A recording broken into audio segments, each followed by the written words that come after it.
5,000 प्रकारची वेगवेगळी शस्त्रास्त्र भारतामध्ये तयार केलेली आहेत आणि ती 81 देशाला 28,000 कोटी रुपयाची निर्यात केलेली आहे. किती बदललेला भारत आहे, बदललेला.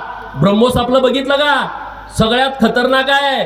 कधी जातंय, कधी जाळतंय, पेटवतंय, काहीच कळत नाही. हे सगळं आता पूर्णपणे सगळं बदललंय आणि त्यामुळे आता पाकिस्तानची पुंगी टाईट झाल्या.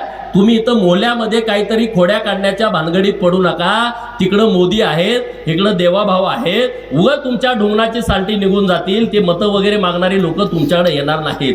कातडी तुमची निघतील आणि ती काढलीच जातील. तुम्हाला आता सुट्टी नाही यामध्ये. जर तुम्ही कारण नसताना आमच्यावरती आक्रमण करण्याची भाषा करत असाल, आमच्या गायींची हत्या करत असाल आणि ते मुकाट्यानं आम्ही सहन करू, असा प्रकार आता महाराष्ट्रामध्ये सहन केला जाणार नाही.